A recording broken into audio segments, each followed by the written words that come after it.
Estamos nas últimas horas para você garantir mais de R$200 de desconto no melhor plano da Brasil Paralelo. Filmes, podcasts, análises, desenhos infantis, cursos e formações. O acesso total da BP é algo único no Brasil. Não há nada parecido em toda a internet. Para garantir, basta se tornar um membro da BP até segunda-feira, dia 2 de maio.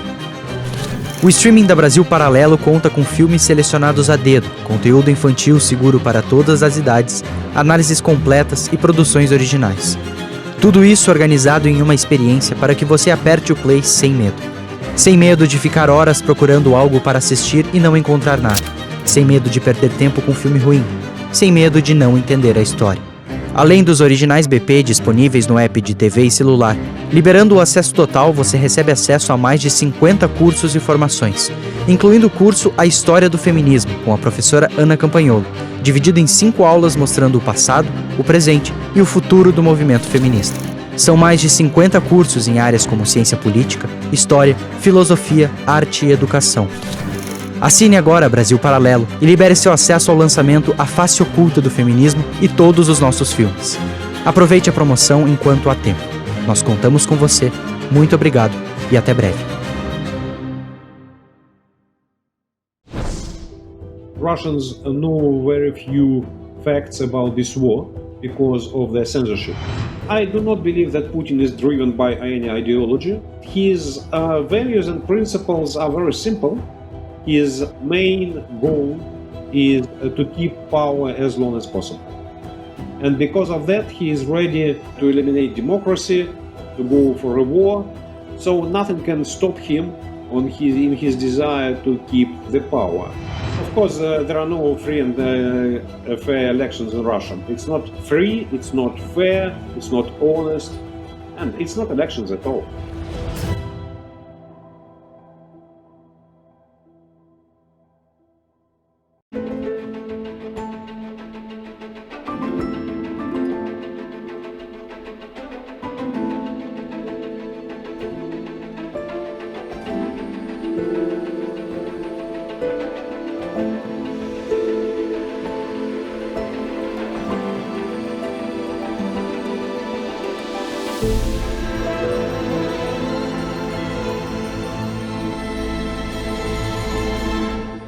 Olá, seja bem-vindo a mais um Contraponto. Hoje eu vou conversar com Sergey Aleksashenko, economista russo que foi vice-ministro da Fazenda entre 1993 e 1995 no governo do presidente Boris Yeltsin e primeiro vice-presidente do Conselho do Banco Central da Rússia entre 1995 e 1998. Nós conversaremos não apenas sobre as consequências econômicas da invasão da Rússia na Ucrânia, mas também a respeito do contexto econômico e político que antecedeu esse conflito e das projeções para o futuro da Rússia e dos países ocidentais. Sergey Aleksashenko, muito obrigado por estar aqui conosco e por ter aceitado o nosso convite. I'm fine, thank you, happy to be with you today. Sergey, my name is Bruno Magalhães and we are going to start with the economy theme. Como a Rússia tem lidado com as sanções que os países ocidentais aplicaram a ela após a invasão à Ucrânia e de que forma a população tem sofrido na pele os efeitos dessas sanções? First of all, we have to say that economy of any country is a huge mechanism, is a huge animal, and there is a huge inertia in it. So it's very difficult to make something that will change the life from yesterday to today, overnight. And that's why I can hardly imagine sanctions that will affect Russian economy, say, okay, Russian economy squeezed by half. It cannot happen. It cannot happen, and we have to understand that Russian economy is not efficient, but it is stable. It was stable. It was stable before the war. Nevertheless, sanctions imposed on Russia after the invasion of Ukraine were significant, and they affected Russian economy very strong. In the first months after invasion, the inflation in Russia rocketed up to 8% per month. So it is a significant number for the country where a year before that inflation was only 4% a year. And comparing, for example, with the war of 2014, when Putin first time invaded of Ukraine, that sanctions were imposed in August, and inflation increased up to 4% only in January. So sanctions are much stronger. They affect ordinary life, and the people all over the country feel it. I've seen the most recent poll by the state-sponsored agency, and they say that at least 60% of the respondents, they say, yes, we feel the effect of sanctions. Yes, we see prices are higher. Yes, we see shortage of goods. So the question is, your question is, do sanctions work? Yes, they do. Na última semana de março, Vladimir Putin chegou a exigir que países europeus pagassem pelo gás fornecido pela Rússia em rublo. Tecnicamente, essa foi uma boa estratégia do governo russo para tentar contornar o impacto negativo das sanções? Bruno, if we look on this proposal from, let's say, 100% economic situation, economic view, it doesn't matter. Because the price of the Russian gas is fixed in euros or in dollars, and the amount of gas is counted by meters, and there is no disputes about this. So you know how much you should pay, and if you agree upon the exchange rate, okay, it doesn't matter in euros and dollars or in rubles. What is the most important in this situation? That Putin wants to undermine sanctions. He wants to say, okay, you try to ban Russian foreign settlements, you try to control Russian banks, and I want you to deal with Russian banks. I want you to deal maybe with the most corrupted Russian bank, whose name is Gazprom Bank, and I want you to follow my rules. So he wants not to be the rule taker, but the rule maker. And it's not about economy. It changes nothing in economic relationship between consumers and suppliers of Russian gas. It's only about political influence, political demands of President Putin. And moreover, I have to say that this idea was not pre-discussed with his government or with the Gazprom board. So it was just out of the blue for everyone. Antes da invasão da Ucrânia, você estava de alguma forma otimista com os rumos da economia russa? No. Why? I was not optimistic. As I said, that Russian economy is stable but not efficient. That means it's being based on export of natural resources of oil, gas, petrochemicals, fertilizers, wooden pulp, metals, ferrous metals, precious metals, non-ferrous metals. Okay, Russian economy benefits from growth of the global economy because until today, the global economy cannot grow without increasing demand and increasing consumption of natural resources. So there is a pillar, very stable pillar foundation under the whole building of the Russian economy.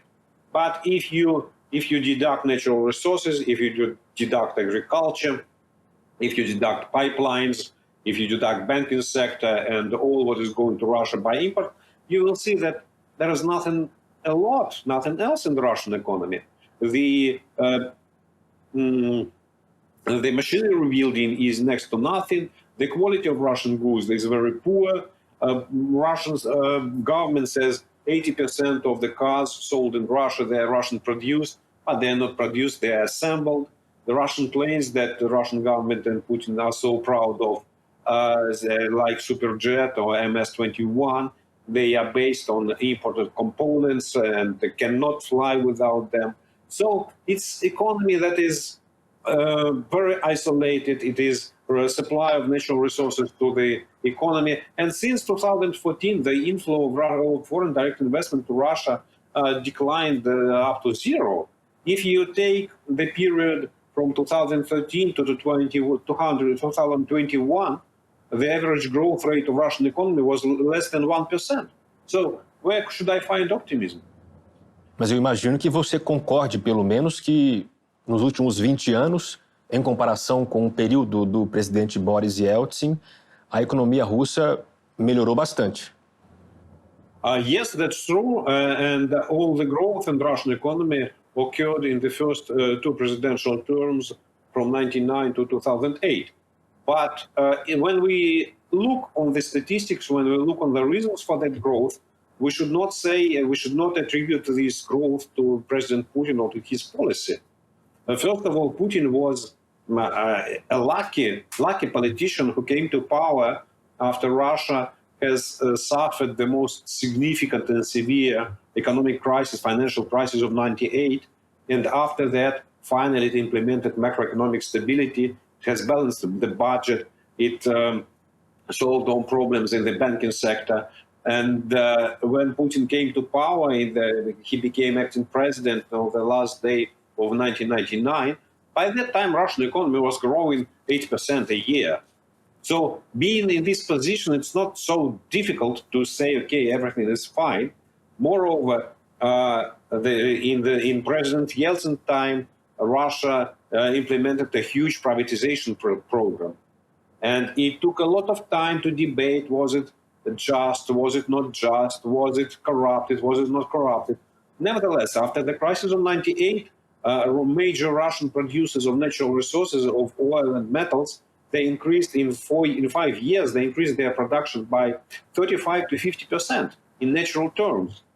And while the gas, which was controlled by the government, the gas production increased only by 10%. And then the next stage, starting from 2003, global oil prices started to grow. And being $9 per barrel in January '99, they grew to $25 in the beginning of 2003, and then up to $148 per barrel in the mid-2008. Does Putin impacted the growth of oil prices? I can hardly believe it. So being a person in the right place in the right time is good luck. It's very good for any politician. But I would not say that Putin did a lot to sponsor this growth, to boost this growth. He did not build damages. He did not nationalize the economy. He did not use his secret police to hurt private business, to racketeer it. Yes, it didn't happen in his first two presidential terms, but afterwards, after that, in his third and fourth and fifth terms, okay, Russian business doesn't want to grow. Há 14 anos, numa reunião ocorrida em Bucareste, na Romênia, o presidente Vladimir Putin disse a George Bush que ele tinha que entender que a Ucrânia não era nem mesmo um país. Recentemente, o mesmo Vladimir Putin voltou à tese de que a reivindicação da Ucrânia a um Estado soberano não tem nenhuma base e de que a Ucrânia não tem uma real soberania. Nisso, ele parece afinado, por exemplo, com o escritor Alexander Solzhenitsyn. Eu te pergunto, o que eventualmente fundamenta, histórica e politicamente, esse posicionamento do presidente Putin? E ele faz algum sentido para você?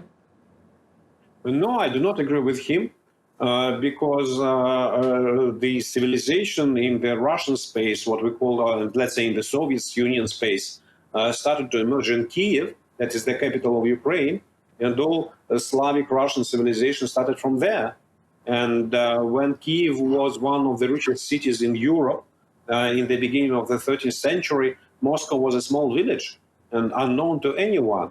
Unfortunately for Kiev, it fell the victim of the invasion of Mongols in 1240, and that destroyed this area because it was rich. Mongols were not looking for Moscow forests because there was nothing to take.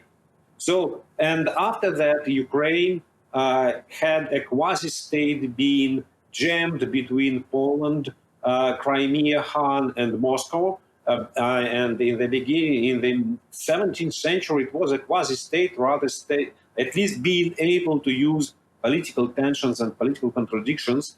And so it was, it was not a full-scale state. Nevertheless, it was independent civilization and it was independent people. And Ukraine was a part of Western European civilization, what is the most important.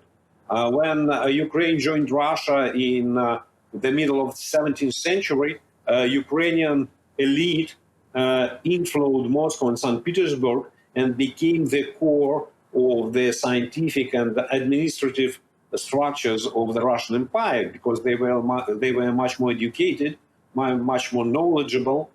And after 1917, after the Bolsheviks revolution, Ukraine got independence, and still Bolsheviks, Red Army, invaded of this country and grabbed it. So Ukraine was a country that was fighting for its independence for centuries.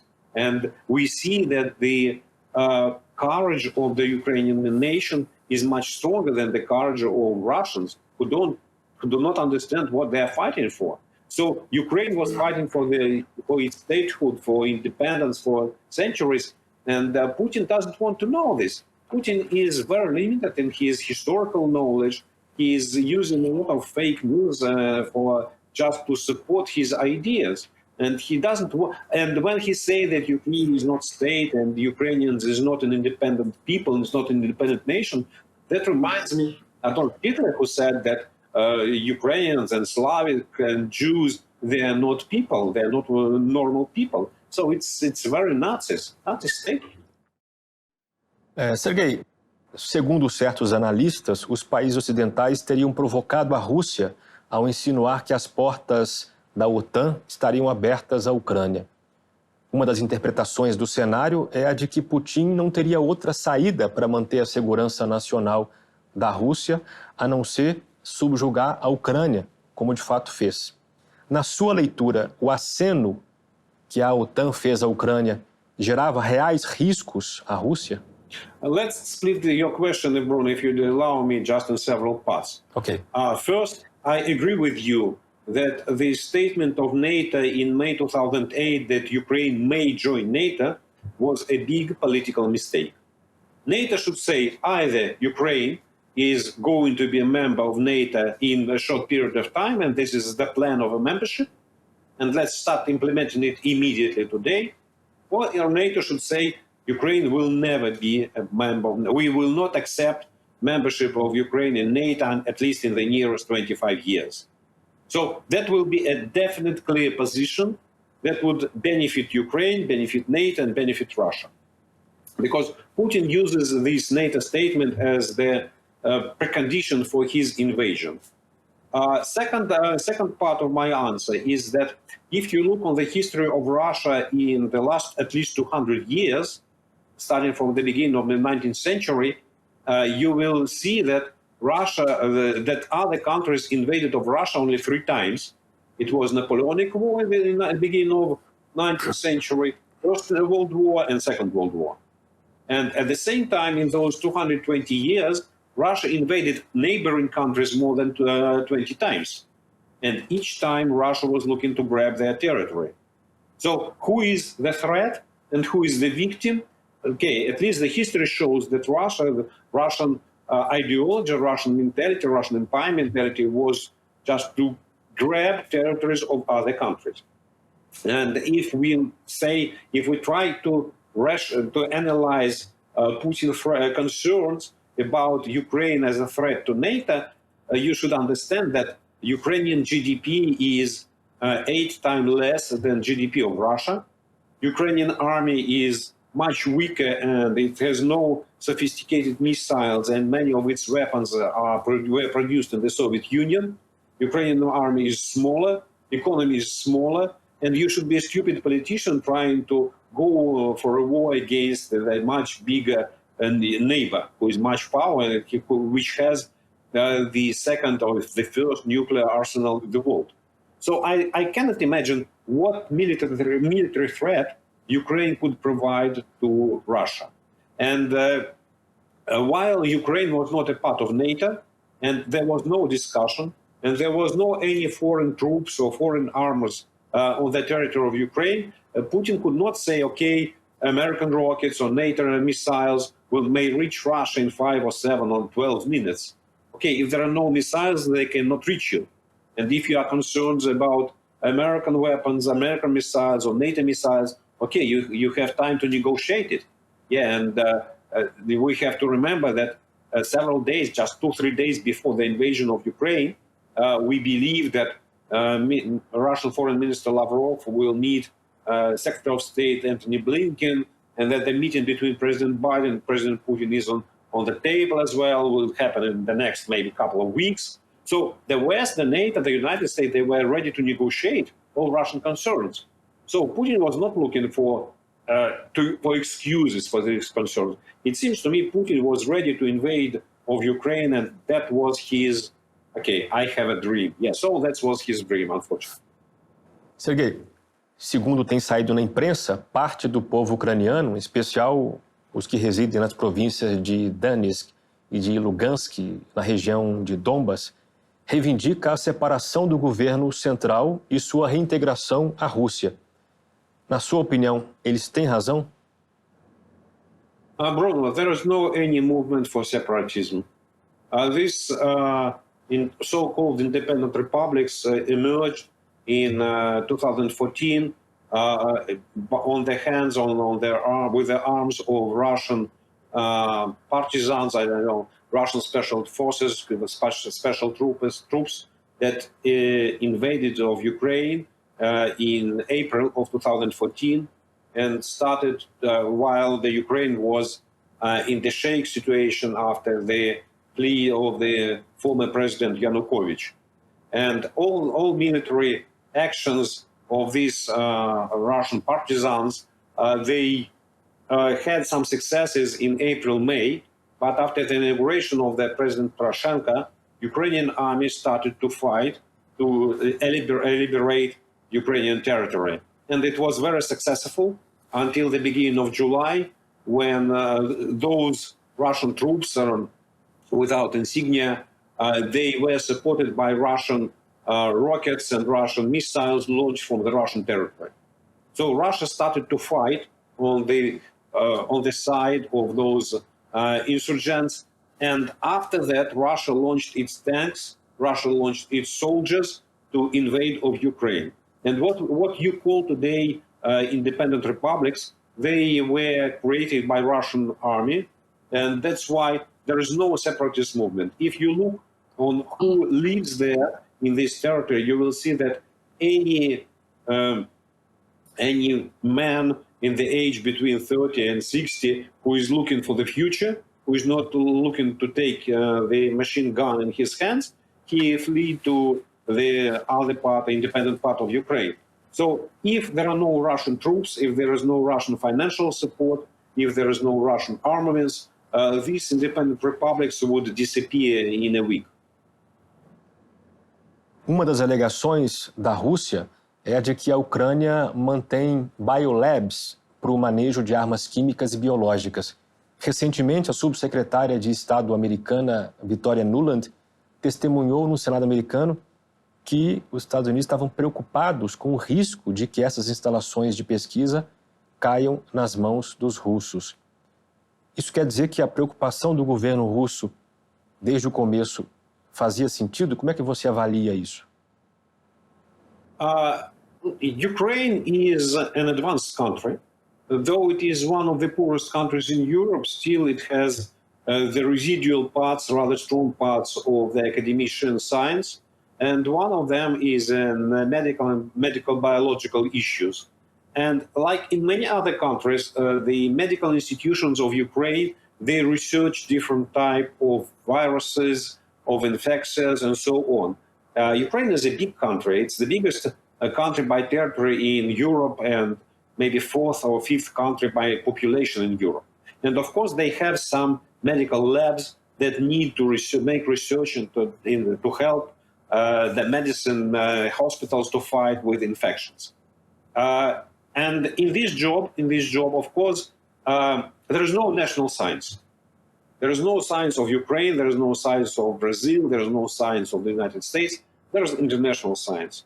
And you may get the truth, you may understand what's going on only if you have international cooperation, only if you share information, only if you share knowledge. And of course, Ukrainian labs, they were incorporated in these international networks, and that's why they were cooperating with American and European laboratories as well. We heard a lot about Russian statements that there were biological weapons, and we found many evidence. Nevertheless, 5 weeks have passed, and no one evidence was produced. That means there are no evidence, and all statements of Russian foreign minister, of the Russian president about biological weapons, it's not a fake news, it's just a lie. O presidente Vladimir Putin alegou também que a invasão da Ucrânia era parte da sua estratégia de lutar pela desmilitarização e desnazificação da Ucrânia. Primeiro, você é capaz de avaliar o real alcance desses grupos neonazistas ucranianos? E depois, Vladimir Putin está realmente preocupado com essa questão no país vizinho? Bruno, in the last 5 years, I spent a lot of time in Ukraine, maybe something like 24 months altogether. And I was there on my own. I was there as advisor to the Prime Minister, as advisor to the Minister of Finance, as advisor to the chairman of the Ukrainian National Bank. I traveled a lot in the country. I met a lot of people. And I may tell you that I have not seen any Nazi slogan, any Nazi emblems, or any Nazi books in the streets of Ukraine.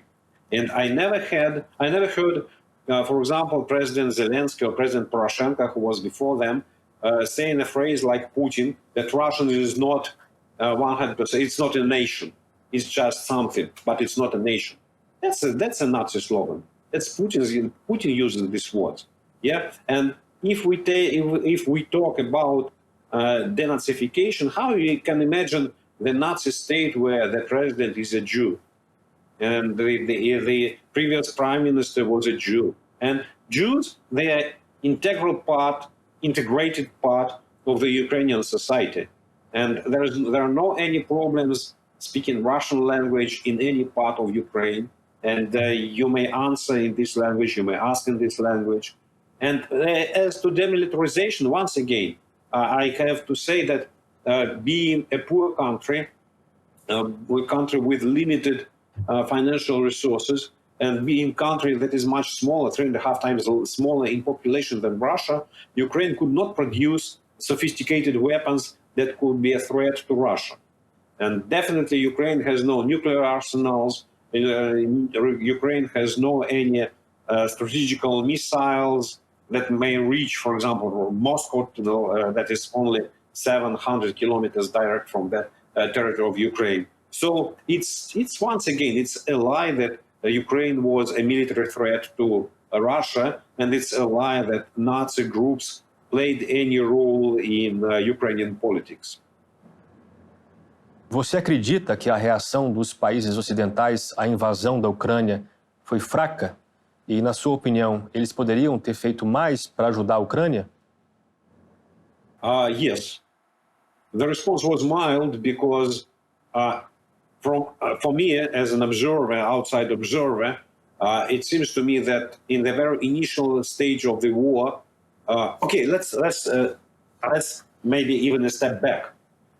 You remember that U.S. intelligence and U.S. authorities told about potential threat and potential invasion of Russia, at least since mid-January, maybe even end December.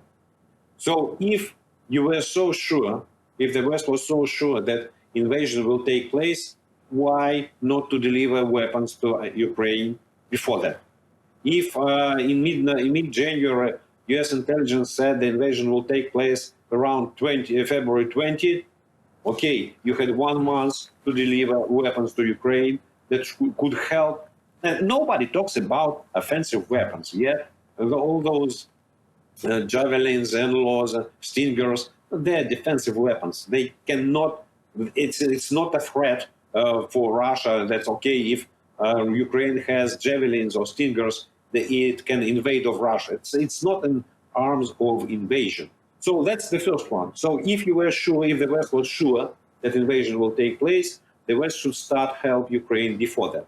Second, it seems to me that many Western military experts, including official military experts, they believe that Russian military might is much stronger and that Ukraine has no chances to defend its independence for more than 3-4 days. And that Putin will take over Kiev as a capital of Ukraine, and Zelensky government will capitulate and sign capitulation act. And that's why they were looking for a certain period of time. And only after that, the West started to deliver weapons, but still it is delivered very slow and not in significant amounts. You remember those long debates about potential supply to Ukraine of former Soviet military planes or for former Soviet anti-planes, anti-airplanes, missiles like S-300. So those debates took weeks and weeks. And it seems to me that's underestimation of how hard the war is for Ukraine. So yes, the West could do more. And of course, we should not forget that the West tried to help Ukraine, tried to push, tried to press Putin with economic sanctions. And I believe that sanctions could be much stronger. Quando a gente busca informação sobre o que acontece na Rússia hoje, tudo parece enviesado, inclusive o que sai na imprensa ocidental. Cada um diz uma coisa. Como conseguir informação confiável sobre o que acontece na Rússia hoje? First, I can tell you, read my digest that's called Behind the Iron Curtain. I try to do it every day, try to explain what's going in Russia, understanding what's important, what's not. Second, if you never try to analyze Russia, if you don't know Russian sources of information, if you don't know what is true, what is lie, if you don't know what is propaganda, what is information agency, it's not very easy. Moreover, today, because since the beginning of the war, the Russian government imposed military censorship and shut down all independent media. So what you may rely in Russia today is maybe some experts talking on YouTube, and that's it. Because internet is full of Kremlin trolls. All official media, all media that exist in the country, they are controlled either by the government or by the cronies of Putin. TV is fully controlled by the government. So it's not an easy story, that's true. De tudo o que se publica sobre a Rússia na imprensa ocidental, como identificar o que é informação verdadeira e o que é propaganda e desinformação? It depends on what are you looking for. For example, if you try to analyze the results of polls that are run in Russia, you have to understand that the polls in the dictatorship regimes, they can provide very funny data saying that one day before the collapse of the regime, 95% of the population support this regime.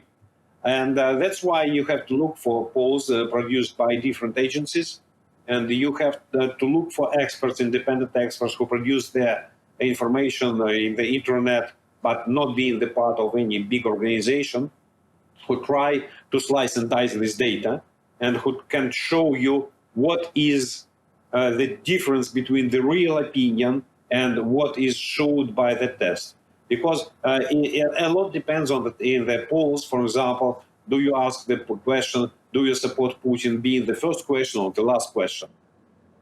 Yeah, and only because of that, you may receive one result or another result. So once again, Bruno, it's not an easy job. I have no an easy answer saying, okay, trust this and do not trust this. Muito se fala sobre as oligarquias russas e de sua relação com o governo central. Quais são os impactos negativos dessas oligarquias na sua sociedade e na sua economia?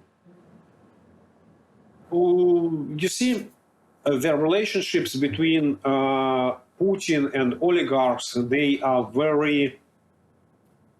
not easy, they're complicated, and they're based on certain agreements. In the very first years of his presidency, Putin gathered all major oligarchs and made a deal with them that you do not participate in any political activity, you do not support any political party, and I allow you to run your businesses and I do not make any harm to you. So you will be allowed to benefit as much as you can. And but there was another side of this agreement that Putin says, okay, I don't know, Putin, his advisor, his head, said, okay, guys, but if we need some money, not for the budget, but for our projects, you will deliver them. And in the Panama Papers and then afterwards documentations leaked from the offshore zones, we found a lot of evidence how Russian oligarchs transferred money to Putin's wallets. Yeah, so Putin allows them to benefit, and the oligarchs decided not to be citizens, but to be people only looking for profits. Na sua opinião, o governo de Vladimir Putin teria condições, se quisesse, de jogar duro com as oligarquias, ou elas já fazem parte do cenário político russo? Yes, Putin has all ways and means to control oligarchs, and they are not an independent part. Putin has demonstrated several times in his 22 years of presidency that he is able to take property of any of them and send any of them to jail. And in fact, there is a notion in Russia, an understanding in Russia, that big property is not the property as it is. So all those oligarchs, they are beneficiaries. They can use this property, they can benefit, and can get profits. But if Putin says them sell it, they will sell it immediately. If they want to sell it, they have to come to Putin and say, okay, may I sell it? And to whom can I sell it? And what's the price? So they are not independent businessmen. Their property is limited by Putin's rule. And you may remember the case of the then biggest Russian oil company, Yukos, or another Russian oligarch whose name is Yevtushenko, whose company named Sistema lost oil company Bashneft.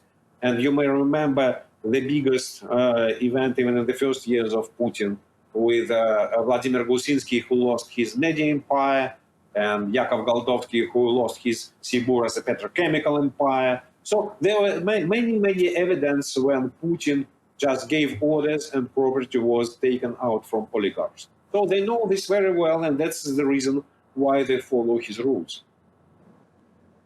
Eu queria entender melhor como é que funcionam as eleições na Rússia. Elas são limpas e confiáveis? Of course, there are no free and fair elections in Russia. Bruno, may I ask you a question? Can you win 100-meter athletics in the Olympic Games? Me? No. No. But if you are allowed to choose your competitors, if you decide who will run with you, can you win? Yeah, of course. That's Russian elections. That's Russian elections. In 20 years, Putin has made something like 300 plus changes to electoral legislation, and no one politician, no one candidate can be registered to participate in the elections without the approval of Kremlin's administration. So there is a joke that when in 1936 the Soviet Union adopted their first constitution, Joseph Stalin, one of the lieutenants of Joseph Stalin asked him, Mr. Stalin, aren't you afraid we have the free elections in Russia, in the Soviet Union? And Stalin answered, okay, it's not important how they vote, it's important how we count. And in the current Russia, it's not important how they count, it's important what I print in the final results. So the typewriter is the most important person who delivers the information to media, who may say, occasionally you see that is 146%. Yes, there was such a case in one of the federal elections when on the TV screen we saw this number. So there are no free elections, and this is just imitation. Yeah, it's not free, it's not fair, it's not honest, and it's not elections at all. It's like you being an Olympic champion. Em 1999, Valentin Yumashev sugeriu ao presidente Boris Yeltsin que Vladimir Putin seria um bom candidato à sua sucessão, o que acabou acontecendo de fato no ano seguinte. Você acredita que o ex-presidente hoje se arrependeria dessa decisão? For me, it was evident that the decision to nominate Putin as successor to Yeltsin was a big mistake from the very first day. And I openly said it, that former KGB guy cannot be non-KGB. So if you spend 10 years or 15 years in Russian secret police, Soviet secret police, that corrupts your mentality, that corrupts your brain. I think that Boris Yeltsin would regret about what Putin has done, because Putin destroyed many pillars of the new state, of the new country that Boris Yeltsin was building. Putin destroyed federation, Putin destroyed democracy, Putin destroyed independent courts. So I do not see reasons why Boris Yeltsin would applaud him. And I really believe that nomination of Putin as a successor was the biggest political mistake of Boris Yeltsin. I would prefer he would allow free elections with all candidates allowed to run, and it will demonstrate that power, that the winner is a result of elections, but not of nomination. Sergey, no Brasil, o escritor Alexander Dugin ficou conhecido especialmente por um debate que ele teve com o professor Olavo de Carvalho há alguns anos a respeito do papel dos Estados Unidos na nova ordem mundial. Primeiro, o Dugin é conhecido na Rússia e, em segundo lugar, qual que é a relevância e a influência dele nos rumos da política russa atualmente? I would say that yes, he is known as a proponent of so-called Eurasianism, that Russia is not a part of Europe, Russia is not a part of Asia, but Russia is in between, is Eurasia. I would not say he is very popular, and I would say that he was much more popular 15 years ago, and he is on the edge of the Russian political and philosophical debates. So he has not a lot of supporters, and definitely he is not in the mainstream of the Russian society. Há alguma insatisfação relevante da população russa com o governo de Vladimir Putin hoje, especialmente após a invasão da Ucrânia? Unfortunately, not a lot. And the main reason for that is that Russians know very few facts about this war because of the censorship. So if you look on Russian TV, there is no war. There is no picture of the destroyed Ukrainian cities. There is no pictures of the burned Russian tanks. There are no pictures of dead Russian or Ukrainian soldiers or Ukrainian kids who raped Ukrainian women. So there are no pictures at all. So if all what you may find in Russian media, in Russian official state-controlled media, is just like in the desert, Russian airplane or Russian drone hit some target on the land, and you don't know what is that. You see just how beautiful picture is done. So Russian people don't know what's going on in Ukraine in general, and because of that, they have some idealistic view of the role of Russia is playing today. Okay, we are fighting against some Nazis somewhere. Yeah, and in Russian DNA, Nazism is a bad word, bad connotation, because Russians, Soviet people, Russians as well, and Ukrainians and Belarusians, they suffered a lot during the Second World War, and that's why the slogan "Let's fight Nazism" can be accepted by many Russians. But knowing nothing about the war, they sooner prefer, at least 55% of Russians, they say, yes, we support this. In Russia, you cannot use the word war. We support, they support special military operation. So that's the name of this war in Russia. Yeah, and that's it. You have no information, and your opinion is based on some fake news. De fora, a impressão que nós temos é a de que toda a estrutura administrativa do governo russo está nas mãos e na dependência de Vladimir Putin e de seu grupo político. Te pergunto, há alguma chance no médio prazo de haver alternância de poder para outro grupo político na Rússia? No, there is no chance for political changes in Russia based on legislation, based on elections, based on some legal procedures. The regime in Russia will change only after Putin will pass away or will decide to leave his position in Kremlin, though I do not believe he will do it any day. O presidente Vladimir Putin já disse que a queda da União Soviética foi a maior tragédia do século XX e diz que ela talvez tenha sido tramada pelos países ocidentais.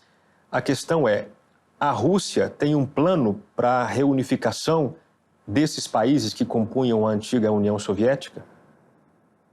Russia, if you ask Russian people, they don't want it. And if you ask Russia's President Putin, maybe. At least what we see as of today, that in fact Putin has occupied Belarus, so he placed his troops there, and there is no any official statement, there is no official recognition of this fact, but Russian troops, they stay in Belarus and control the situation there. And as well, we see that Putin is fighting to take all of Ukraine or the part of Ukraine or significant part of Ukraine into his hands. So he believes that restoration, reintegration of the Soviet, also the Soviet territory, will make him happy and will make people of these countries happy. But I would say, arguing with Putin, that of course there was no any orchestration by Western countries to demolish the Soviet Union. It disappeared because of its inefficiency and because being unable to solve the problems, first of all, economic problems that the country faced. And the country disappeared after the hardliners, hawks in the Soviet leadership, they decided to oust President Gorbachev from power. And in August of 1991, there was a successful coup d'etat where vice president, prime minister, head of the KGB, of secret police, minister of defense, and some other head of the parliament, all of them, they were members of this coup d'etat. But after they isolated President Gorbachev, they just didn't know what to do. They had no any idea. And after that, Soviet Union collapsed. So, and between August 91 and December 91, when Gorbachev resigned, it was just a territory. There was no country, there was no Soviet Union. And of course, it was the United States in that time, they wanted Soviet Union to exist. They negotiated, the President Bush visited Ukraine, visited Moscow, negotiated many times, saying, okay, we want the Soviet Union to exist, we want the Soviet Union to continue, let's negotiate. But it was history. The country disappeared because of its inefficiency. Pelo que você tem visto e analisado nos 20 anos do governo de Vladimir Putin, você consegue dizer qual que é o principal objetivo dele a longo prazo para a Rússia? Em segundo lugar, ele vai ter sucesso? My personal view is that President Putin has no any vision of the future, and he has no any ideal view of Russia in the future. And if you look on his speeches, on his electoral campaigns, you will never find any description of his goals. So he may be very good in some tactical operations like war against Georgia and the occupation of South Ossetia, annexation of Crimea. But as a result, strategically, he's the loser. He creates, with any his tactical victory, he creates strategical problems for the future of Russia. So we see that, for example, the invasion of Ukraine, that was groundless and that was not targeting any particular goal, and no one was able to say what does it mean on denazification, on demilitarization, or what are the concerns of President Putin. We see that a Russian economy is under significant pressure from the Western country, and in fact, a Russian economy is in the process of the decoupling. So Russian economy will lose all connections to the global world, and in my feeling, Russia will come back to something like 1985. And it will be in a year time, we will see that Russian economy is something in the middle between North Korea and Iran. That's the price the future Russia will pay for this invasion, for ideas that Putin tries to explain to himself. so he cannot explain them to anyone else. So my short answer is that Putin has no vision of the future, and it seems to me he doesn't care about the future of Russia. Os conservadores brasileiros costumam ter basicamente duas opiniões diferentes a respeito de Vladimir Putin. Alguns veem nele alguém que tem apreço pela preservação das tradições morais.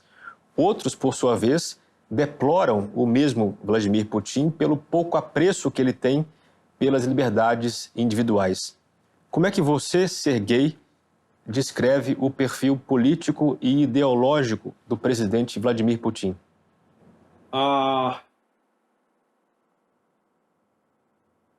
How would I describe it? I do not believe that Putin is driven by any ideology, and he is an opportunistic politician who is looking for opportunities to get something, and his values and principles are very simple. His main goal is to keep power as long as possible. And because of that, he is ready to eliminate the rule of law, to eliminate democracy, to go for a war. So nothing can stop him in his desire to keep the power. And definitely he is not the person of high moral values, because if you have seen, there is a nice documentary film by Alexei Navalny about the palace of Vladimir Putin on the Russian Black Sea, and you may see from these pictures of his palace, you will understand that it's a person with a very low education level and with very limited understanding of what is good and what is bad. So he's definitely not a person who may be a case, who may be an example for the younger generation. Qual é a verdadeira relação hoje da China com a Rússia? Há algum interesse em comum que une essas duas nações? Yes, of course, there's several common interests. First of all, Russia and China, they have the longest border in the world. Between the two countries, it's even longer than the border between US and Canada.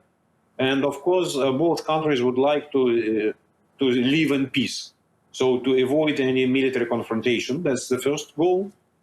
Second common goal is Russia is producer of natural resources and China is biggest consumer of natural resources. So that is the common interest, that Russia wants to export natural resources and China wants to import them.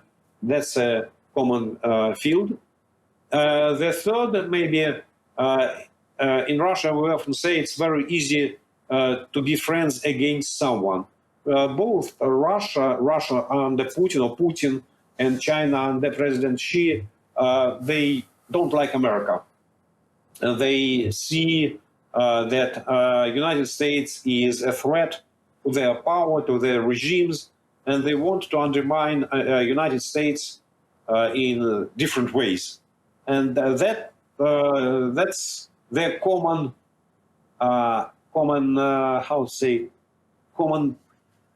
enemy. Yes, but they cannot agree upon actions because President Xi is looking more for economic fight, and he is not looking for any military challenge, provide any military challenge to the United States, while Putin wants to demonstrate that he is not constrained by anything, and he is open for the war with the United States. And if you look on the statements of Russian officials close to Vladimir Putin, you may hear there is no war with Ukraine. There is a war with the United States, and Ukraine is just a battlefield. So yes, Russia and China have something in common, but not a lot. They are definitely not friends. Bom, estamos caminhando para o final da entrevista. Mais duas questões. A Igreja Ortodoxa Russa é hoje um ator importante no cenário cultural e político do país? Today not. Today Russian Orthodox Church does not play an important role, though many of Russians, in the polls, they answer that yes, we are religious people, but they do not go to the church, they do not follow religious procedures, and so it's more a decoration, it's more a fun or a fashion to say, yes, I'm religious. Unfortunately, Russian Orthodox Church, I would say that since the very beginning, very end of the 17th century, was dominated by the Tsar. So at a certain point in time, Russian Orthodox Church decided that we will be part of the state mechanism, or will be subordinated to the Tsar. And that's why the church has lost its independence role in the country many centuries ago. So today nothing has changed. E a última pergunta a respeito da educação na Rússia. Na sua opinião, os jovens russos estão sendo educados para os desafios que o país passará nas próximas décadas? Unfortunately not, because as I said before in one of the answers, that there is no independent, there is no national science and there is no national education.